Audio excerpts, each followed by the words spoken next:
Hello, it's Karen from Nurture Parenting. Now, this little video is about sleep problems. I've been doing baby sleep, toddler sleep, child sleep up to the age of 5 in Australia now for 20 years, which is a long time. And the amount of sleep problems I come across is huge, absolutely huge. And we think sleep problems are normal. We've normalised this issue, I feel. It's got worse and worse and worse. And I hear a lot of the time parents saying to me, maybe I just have to accept my sleep problem. Maybe I just have to accept that my child's never going to sleep and self-settle, Karen. And you know what? The majority of children, I'd say 98, 99%, have got a behavioural problem with their sleep. It isn't to do with iron deficiency. It isn't to do with anything weird and medical, and it is purely a behavioural sleep issue. And babies can be taught to self-settle from a relatively young age, despite what everybody says out there. So in the UK, we taught this at 2 to 8 weeks postnatal. So I would have been coming to your home weekly for 6 weeks from the health service, from an hour each week for free as a health visitor. And we're trained by psychologists how to do sleep interventions over there. Now, if self-settling could not be done under 6 months, why were we doing it? Because England's not a rich country. It's just proved it can be done. I even taught my sister's baby at 2 weeks old. And it's not sleep training, it's called baby sleep learning. And it's how you do it. It's looking at cues. And it's avoiding the feeding to sleep that goes on that is so prolific. Once you feed to sleep, and you feed to sleep past 4 months, you've got a big problem on your hands, because that oral space is very addictive.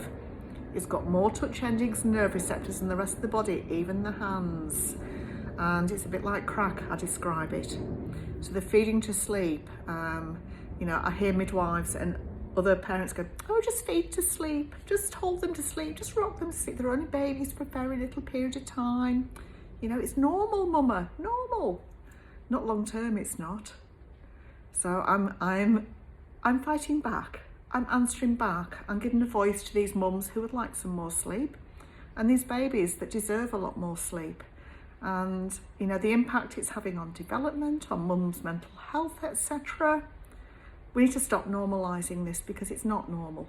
I can count on one hand how much sleep training I did in England in 2 years. I do that in less than a week in Sydney.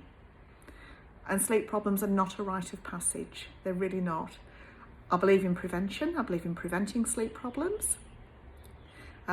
Prevention, it works on cues. It's kind, it's gentle. It is not sleep training, can I just say. And, preventing it under 6 months, it is ridiculously easy to teach.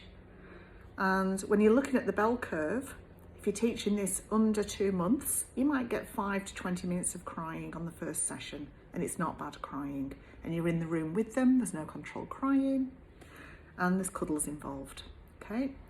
Then you get to about 3 to 4 months, and you've got about 40 minutes of crying on the first occasion. So you see how this bell curve's going. And then you get to 6 months plus, you've got 1 to 4 hours of crying, and that depends on temperament, okay?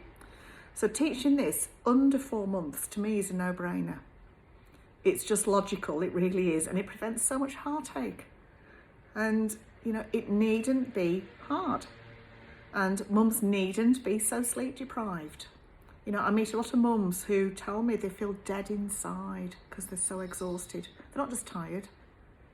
And it's horrible to feel that way. You shouldn't have to feel that way. Then what impact is it having on their parenting, their marriage, themselves, etc.?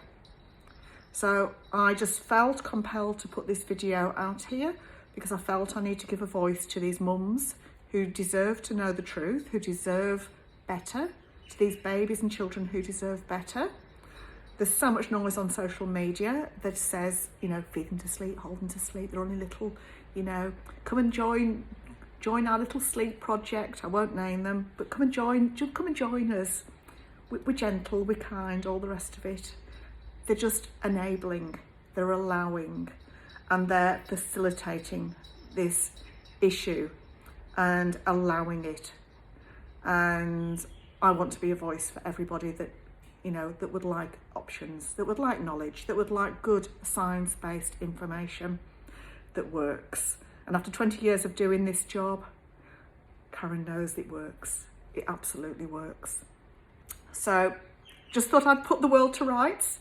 I've just finished a night shift. I've just done a 2-night stay with a family who already, with his 2-year-old, who already is getting much better sleep on sleep training than she ever was before.